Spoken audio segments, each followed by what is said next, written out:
VOA Afrique. Hello, hello. Bienvenue les amis, c'est vous et nous.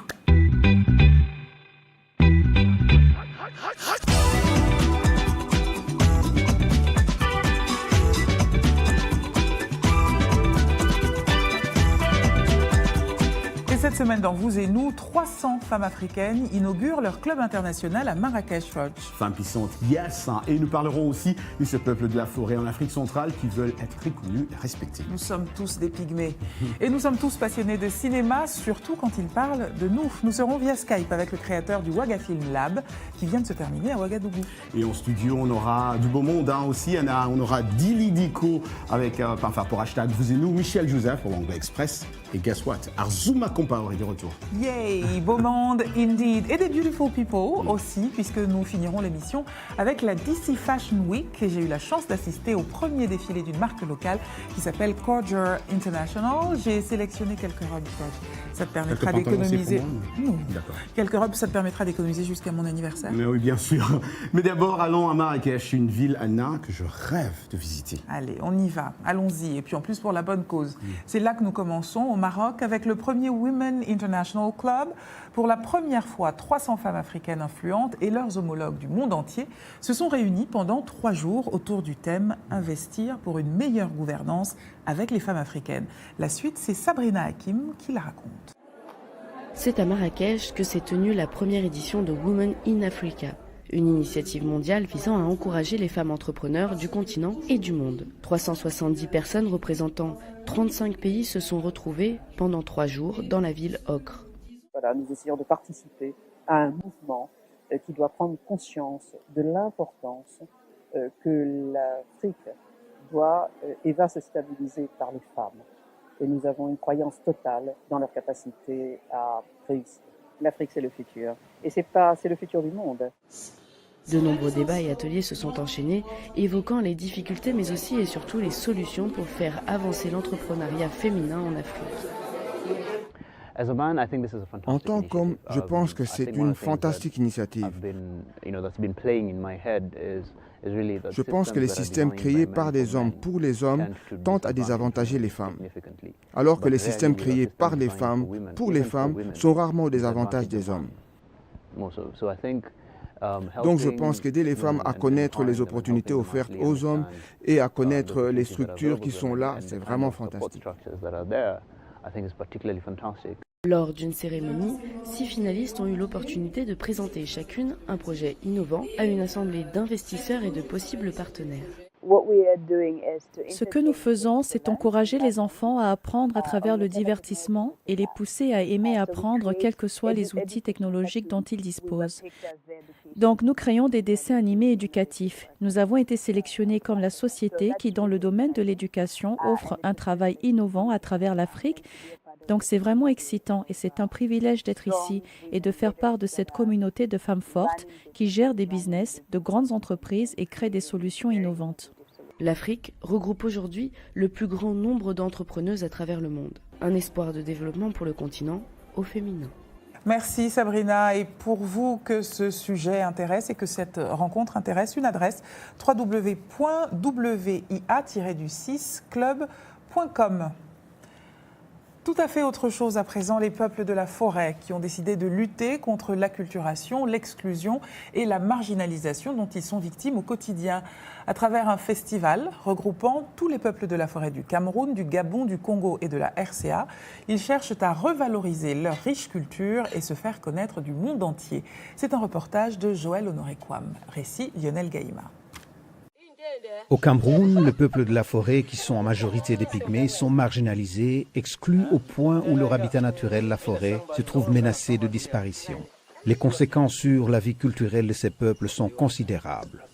Nous prenons la route de la forêt du Sud Cameroun.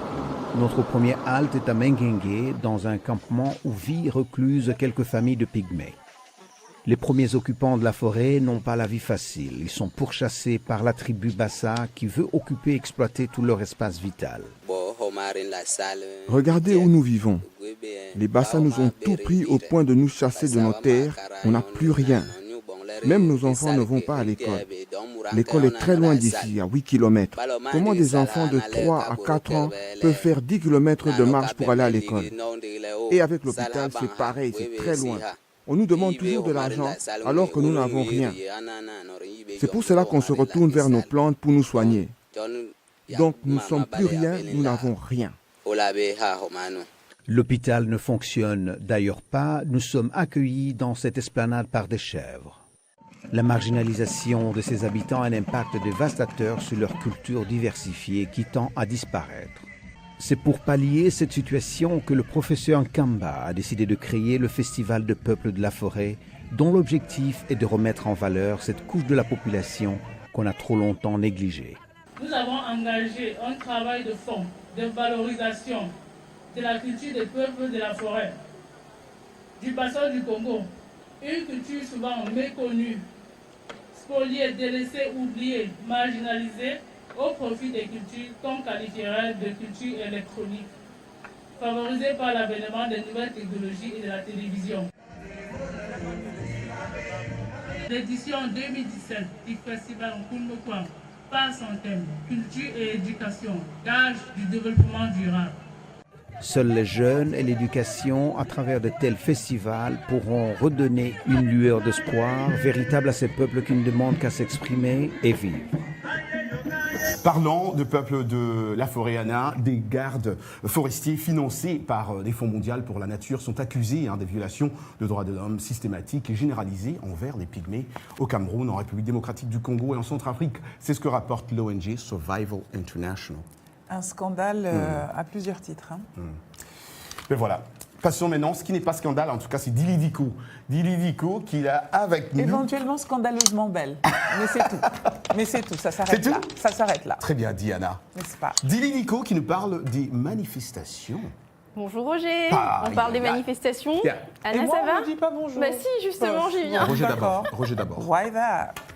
C'est vrai, d'habitude, je dis bonjour Bah Anna et oui. après, je dis bonjour Roger. Donc, Ne on te va laisse refaire pas ça. impressionner. Bonjour Anna. Bonjour. Ça va Roger? Accessoirement. Donc, cette semaine, on parle des manifestations. Et la question qu'on a posée à nos téléspectateurs, c'est: pensez-vous qu'il est important de participer aux manifestations? Selon vous, à quoi servent les manifestations? Donc, exceptionnellement, Anna, on va avoir des réponses vraiment très longues, parce que je pense que cette question-là a vraiment touché nos téléspectateurs, et ils ont vraiment beaucoup écrit. On a eu plus de 100 commentaires, et des commentaires très longs. Donc, Ibrahima nous écrit de la Guinée. Il nous dit: la vraie question pour moi, c'est de savoir pour quelles raisons manifester. À mon avis, on manifeste lorsqu'on se sent lésé dans ses droits. Donc, pour moi, une manifestation, si elle est acceptée et encadrée par une constitution, représente un moyen pour le peuple de faire connaître son mécontentement face aux abus de pouvoir ou face à une violation de la constitution. Donc, je participe à une manifestation parce que je suis adepte de la bonne gouvernance, du respect de ma constitution, des valeurs de la démocratie, quel que soit le prix. Je crois aussi que nous pouvons éviter les manifestations si nous avons des institutions fortes et non des hommes forts. Mes frères, exigeons de nos dirigeants le respect de nos constitutions, car c'est le seul moyen d'aspirer à un développement réel. Voilà une question qui a inspiré ce téléspectateur. Il n'est pas le seul, Anna. Ils ont vraiment été nombreux à donner des réponses très longues. Et donc, voilà, une femme qui nous écrit, Anna, Camille. Ah, Ouais. bravo Camille. Voilà, Camille nous écrit de Lomé et elle nous dit: je pense qu'il est très important de participer aux manifestations. C'est le seul moyen dont dispose le peuple pour se faire entendre et laisser un impact politique et social. Si le peuple ne sort pas dans les rues, son absence porte à croire que tout va bien dans le pays et qu'il n'y a aucun problème. Au Togo, par exemple, ces dernières années, la population s'était résignée. Il a fallu que quelqu'un mobilise les gens un samedi ordinaire pour que la révolution togolaise prenne place et donne lieu à une manifestation sans précédent. En somme, le changement ne vient qu'à partir du moment où vous manifestez. Donc quelqu'un qui croit au pouvoir de la manifestation. Et enfin, dernier commentaire. Bakary nous écrit de Yaoundé, au Cameroun, et il nous dit: une manifestation sans destruction, je suis pour. Le peuple a le droit de donner son opinion sur les questions sociopolitiques et surtout lorsqu'on vit dans des États démocratiques. Respectons donc la démocratie. Parfois en Afrique, malheureusement, le terme manifestation prend un autre sens. vol et destruction. Et pire encore, des personnes ne faisant pas partie des manifestants se mêlent à la foule pour tout casser, voler les particuliers. C'est très grave, car après 60 ans d'indépendance, regardons à quoi ressemble le continent. Si on casse tout, il nous faudra encore 100 ans pour reconstruire. Pour cette raison, je suis contre les manifestations. Ah, donc 2 pour, 1 contre. Ouais. Et c'était vraiment partagé, hein. Je dirais que c'était plutôt 50-50. Je suis en train de manifester. Retour d'arôme. Ouais. Bah, il faut qu'on demande à Anna. Je manifeste. Je peux manifester. Pardon, Tu peux manifester. pour cette hein. manifestation Tu sais à sauvage. quoi ça me fait penser, ton petit papier? Ah, c'est une manifestation? Oui, Oh. c'est une manifestation. Il y avait Donne un peu justement... d'arôme. Le segment où je mangeais et tout. Attends. Si Salwa est en train de regarder sur la caméra. Retour d'arôme. Ne nous laissons pas déstabiliser, Idyllique. Anna, vu que Roger a des revendications, ah oui. Moi aussi je suis pour le retour d'arôme. Merci. Oh mon Dieu. Bravo. Et je compte sur toi. Bon, c'est noté. Ben voilà. Après les manifestations, une autre forme de protestation. Donc cette semaine, les États-Unis ont vraiment vécu au rythme d'une controverse. Il s'agit du discours du président, un discours qu'il a tenu le vendredi 22 septembre en Alabama lorsqu'il était venu en fait soutenir un autre sénateur. Et donc lors de son discours, le président a dit qu'il pensait que les joueurs de NFL, donc de football américain, qui s'agenouillent pendant l'hymne national juste avant un match, devraient être virés de leur équipe. Mais il l'a dit avec des termes un peu moins élégants. Exactement, un langage pas très châtié que beaucoup de gens ont trouvé très offensif. Et beaucoup de gens ont réagi par rapport à ça sur les réseaux sociaux. Mais au-delà de la façon de la manière dont qu'il a choisi de le dire, c'est ce qu'il a dit surtout qui a beaucoup fait réagir les internautes. Donc, justement, un nouveau mouvement est apparu et un nouveau hashtag qu'on voit dans le coin, la Take a Knee, qui littéralement veut dire s'agenouiller. C'est un terme emprunté du football américain. Et donc, comme je l'ai expliqué, ce sont les joueurs de NFL qui ont décidé ce week-end, en réaction par rapport aux propos du président, d'être nombreux à s'agenouiller lors de l'hymne national avant le match. Il faudra revenir en parler une autre fois. Merci beaucoup. On en parlera une autre fois. Merci Lily. Merci Anna, merci Roger. Part, mais grâce au numérique, pas vraiment. Vous pouvez la retrouver très vite sur voaafrique.com, rubrique Vous et nous. Yeah. C'est vous et nous et toutes les semaines et dans de plus en plus de foyers en Afrique. Accent Sana. Dis merci. Accenti. Sana. Toi aussi, dis merci. On se retrouve dans 2 minutes avec notre prof d'anglais préférée. Elle s'appelle Michel Joseph. Des talents cinéma à Ouaga et la DC Fashion Week. Sans oublier Afrique numérique avec Arzoma Compaoré avec un K.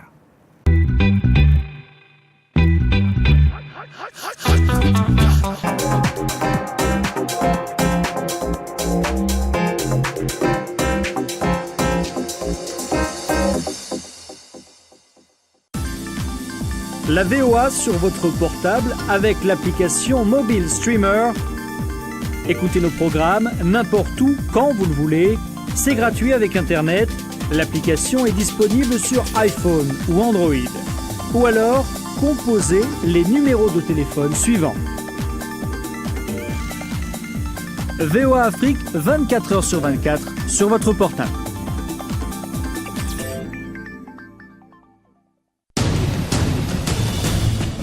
En plus de nos programmes sur FM et ondes courtes, La Voix de l'Amérique est en votre compagnie 24 heures sur 24 sur Internet. Jamena, d'une trentaine de représentants d'un syndicat d'étudiants. Notez notre nouvelle adresse voaafrique.com. Tous les derniers développements sur l'actualité africaine et mondiale. Reportages photos et vidéos et vos commentaires sur voaafrique.com. À tout de suite. Vous et nous, c'est votre émission. Une émission qui parle de vous, mais aussi de nous. Un nouveau regard sur l'Afrique et les États-Unis. Tout ce qui nous passionne et donc nous rapproche. Racontez-nous vos histoires. Et nous vous raconterons les nôtres. Vies africaines. Vie américaine. Vous et nous, c'est ce que nous avons en commun. Et aussi ce que nous apprenons les uns des autres. La vie. Vous et nous. Vous et nous. Ensemble.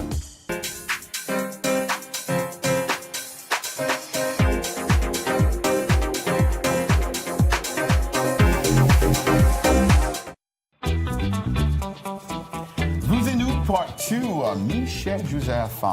Bonjour Michel. Aujourd'hui, elle n'est pas là-bas, elle est ici. Tu as l'air un peu intimidé là. Intimidé? Il a l'air tout troublé. Ah non. Hein, ça lui fait des choses. Mais non, ça me fait du bien d'avoir Ça un te chat fait des ici. petits trucs un peu. Je crée une impression. T'as l'air un peu. Des petits quoi? Des petits trucs. C'est un peu, comme, t'as l'air un peu c'est fou. comme Trésor Mathilde maintenant, des petits trucs, des choses. Non, c'est des histoires. Des histoires, c'est vrai. c'est Et des arrête histoires. avec les private Hello, jokes. Mich. Comment ça va? Bonjour tout le monde. De quoi on parle? De quelque chose qui nous tient tous à cœur. Est-ce qu'il faut mieux vivre avec ce mot? Ah. Roger Montou. Yes, C'est no. ça. Unfortunately. Yes, no. Bienvenue Nice à try. l'Anglais Express. Nous allons parler d'un mot que l'on utilise souvent dans les nouvelles, dans la vie quotidienne et qui a trait à la vie de tous les jours. Chez vous, comme chez nous, ici aux États-Unis, affordable, abordable ou bon marché. Et aux États-Unis, nombreux sont les étudiants universitaires qui se retrouvent endettés à la fin de leurs études parce que les frais de scolarité ne sont pas abordables ou raisonnables. Et certains États veulent remédier à ce problème et offrent des programmes d'études dans des collèges communautaires publics, comme nous allons voir ici. Affordable. Some states in the U.S. want to make college costs affordable. In Tennessee, students who complete high school can attend a 2-year community college with no costs for classes. Affordable vient du mot afford, qui signifie avoir les moyens de payer. Le verbe a d'autres sens, mais on se limite à celui-ci pour aujourd'hui. What about you? What is affordable in your country? Think about it. Pensez-y. Et voilà pour l'Anglais Express. Rendez-vous la semaine prochaine avec Michel Joseph pour une nouvelle leçon. Et puis pour les anciens épisodes, l'adresse ne change pas. www.voaafrique, rubrique Vous et nous. On a tous ce camarade passionné, à la passion contagieuse. Tu sais, tu vois de quoi je parle? Non, pas du tout. Aucune idée. Mais c'est bon, continue. Nous avons ça au service French to Africa. Il s'appelle Arzuma Compaoré et son sujet, c'est Afrique numérique. Yeah.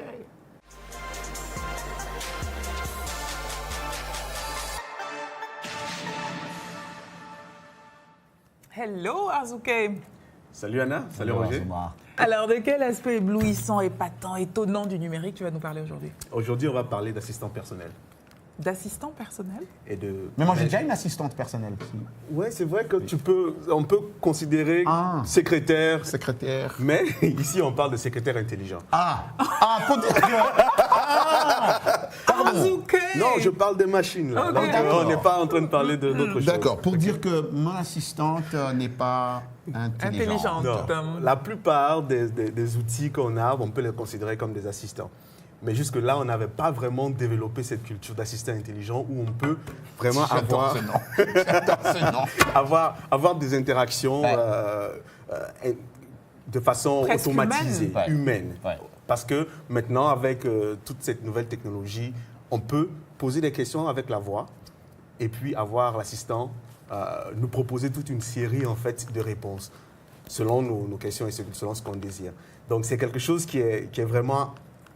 ça fait quelques années maintenant que c'est à la mode, mais de plus en plus, on retrouve des petits gadgets. Je vous ai amené quelques échantillons. C'était ma prochaine question. Alors, par exemple, cet échantillon-là, c'est ce qu'on appelle Google Home. C'est l'assistant intelligent personnel fabriqué par Google. D'accord. Et en fait, la particularité de cette boîte, cette secrétaire intelligente, voilà. Elle au moins, c'est que ça permet, tu peux lui poser tout type de questions. Ah bon? Voilà, tu peux lui demander par exemple... comment tu trouves Anastasie, tu dis H? Non? Bon, mais il faut que... Je ne suis pas sûr qu'elle ait cette information, qu'elle puisse te... Quoique, on ne sait jamais. Mais des questions du genre... Quel temps fait-il? Quel temps il fait? Est-ce que tu peux appeler Roger Montou sur son mobile? Quelle heure est-il au Bandundu? À quelle heure commence mon film préféré? À quelle heure commence ton film préféré? Etc. Donc, c'est vraiment... Je peux lui demander de me commander un Uber ou pas? Tu peux aussi demander ça. Merci Arzuma. Merci Arzuma. Merci Arzuma, c'est toujours Et on vous apprend pouvez toujours. retrouver Arzuma sur www.voaafrique.com. La rubrique s'appelle Afrique numérique. Voilà. Considérés comme des productions de seconde zone, les films africains peinent à se faire une place dans le marché cinématographique mondial. Une situation que veut corriger le Waga Film Lab, une entreprise d'un tout autre genre. Le Waga Film Lab se veut un incubateur pour les projets de jeunes réalisateurs et producteurs africains. La 12e édition de cette école éphémère a eu lieu à Ouagadougou la semaine dernière. Elle a réuni une vingtaine de jeunes talents qui ont mûri leurs idées auprès des grands noms du cinéma africain. Reportage de Bourema Saluka. Clap de fin pour la 2e édition du Waga Film Lab. Le premier laboratoire dédié au développement des films en Afrique a décerné ses prix aux futurs grands réalisateurs et producteurs du continent. Un palmarès qui a fait une large place aux femmes. Ce prix va me permettre de m'insérer aussi dans le réseau de production de films de fiction et plus renforcer mes capacités en termes de préparation, de calendrier, de recherche de financement et autres. Une semaine au cours de laquelle l'expérience des anciens n'a pas été de trop. Si les aînés, les gens qui ont beaucoup d'expérience dans le cinéma apprennent et aussi à parler avec ceux qui n'en ont pas pour compléter ça, et après le niveau devient à peu près le même et je pense que le niveau général du cinéma africain montera quoi. Un coaching par les pionniers qui a été utile à Medine Khan, porteur d'un projet de film-fiction racontant le retour difficile dans son village natal d'un ancien exilé. Le jeune Sénégalais est le grand lauréat du Waga Film Lab. Une première consécration pour cet autodidacte à la volonté inébranlable. C'est très compliqué de trouver les moyens de faire les films, de trouver les écoles pour apprendre à faire des films, à être réalisateur. Après, il y a toujours moyen d'apprendre. Je pense que si on veut, on peut. Le cinéma, c'est une industrie. Qui dit une industrie, dit différentes étapes. Et on sait aujourd'hui que ce n'est pas tout à fait aisé pour un jeune réalisateur burkinabé africain, disons, d'aller carrément de l'autre côté, en Europe, pour pouvoir rencontrer ces personnes-là. Mais faire venir ces personnes-là ici et faire profiter des jeunes, moi je pense que c'était l'un des objectifs qu'on s'est lancé. Aujourd'hui, je crois qu'on est quand même satisfait. Focalisé sur l'organisation des festivals et la création d'écoles, le cinéma africain s'est jusque-là très peu intéressé aux aspects économiques de son développement. Une anomalie congénitale que le Waga Film Lab se propose de soigner. Tu sais quoi ? Si j'étais réalisatrice ou réalisateur africain, je serais très énervée de découvrir ce festival-là maintenant. De me rendre compte qu'il vient de se terminer. Moi, je suis d'accord avec toi. C'est le futur. C'est sûr, je suis d'accord avec toi. Je te dis, c'est le futur. Ouais. Et alors justement, le futur du cinéma africain peut-être repose dans ses mains. En tout cas, c'est lui qui est à l'origine de ce que nous voyons. Allons à Berlin avec Moussa Sawadogo. Bonsoir. Bonsoir, Moussa. Bonjour. Enfin, bonjour. Il est 16h30 à Berlin. À Berlin. Ouais. À 16h30, ouais, bonjour, bonsoir. Moussa, vous êtes le fondateur du Waga Film Lab. Vous en êtes le directeur artistique. Jusque-là, j'ai juste. Et vous n'en êtes pas à votre coup d'essai. Il y a 10 ans, vous créiez Africaméra, festival de cinéma africain à Berlin, qui continue d'ailleurs. 4 ans plus tard, une biennale de danse africaine, toujours à Berlin. Vous êtes programmateur et consultant de nombreux festivals à travers le monde. Alors, dites-nous, qu'est-ce que le Waga Film Lab ? Est-ce que c'est un FESPACO bis ?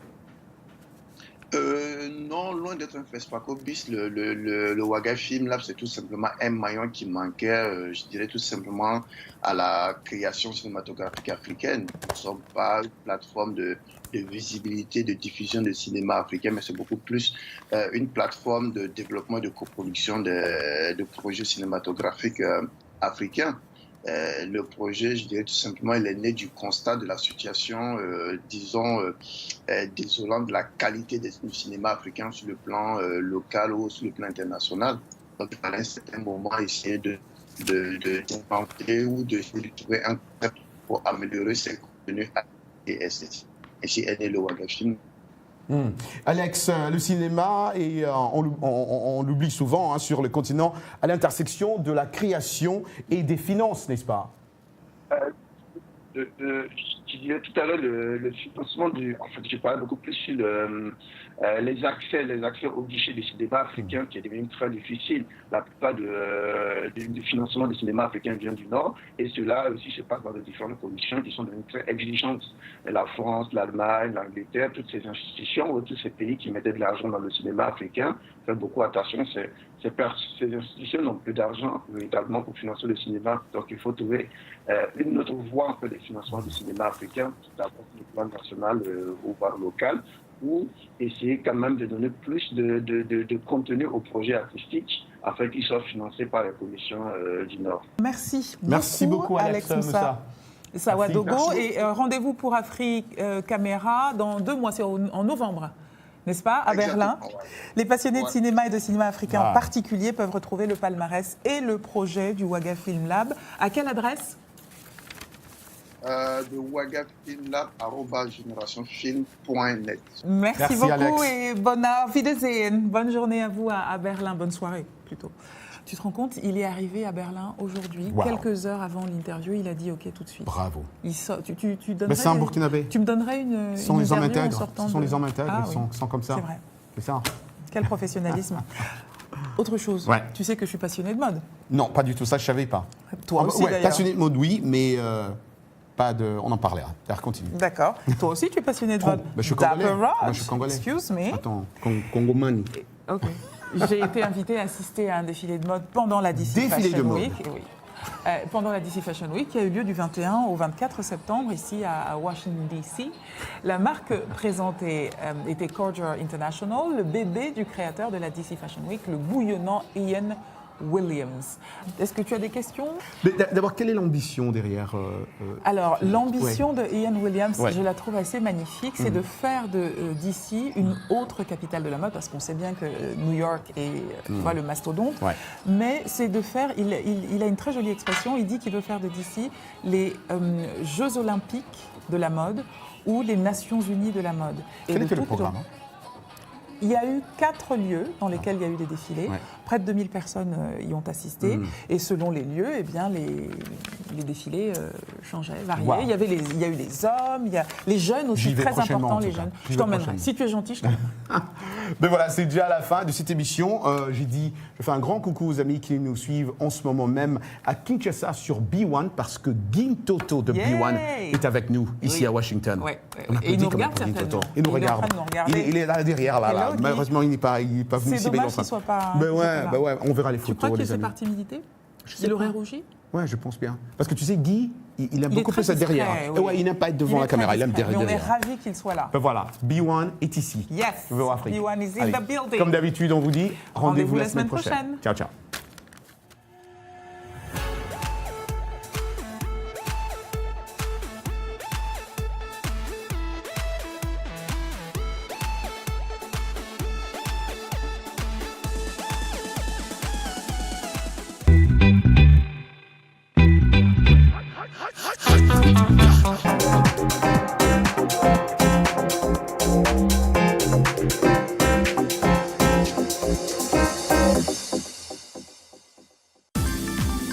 La VOA sur votre portable avec l'application Mobile Streamer. Écoutez nos programmes n'importe où, quand vous le voulez. C'est gratuit avec Internet. L'application est disponible sur iPhone ou Android. Ou alors, composez les numéros de téléphone suivants. VOA Afrique, 24 h sur 24 sur votre portable.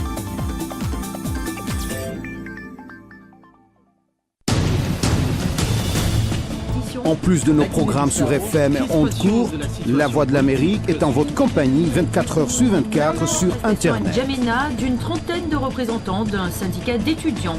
Notez notre nouvelle adresse voaafrique.com. Tous les derniers développements sur l'actualité africaine et mondiale. Reportages photos et vidéos et vos commentaires sur voaafrique.com. À tout de suite. Vous et nous, c'est votre émission. Une émission qui parle de vous, mais aussi de nous. Un nouveau regard sur l'Afrique et les États-Unis. Tout ce qui nous passionne et donc nous rapproche. Racontez-nous vos histoires. Et nous vous raconterons les nôtres. Vie africaine. Vie américaine. Vous et nous, c'est ce que nous avons en commun. Et aussi ce que nous apprenons les uns des autres. La vie. Vous et nous. Vous et nous. Ensemble.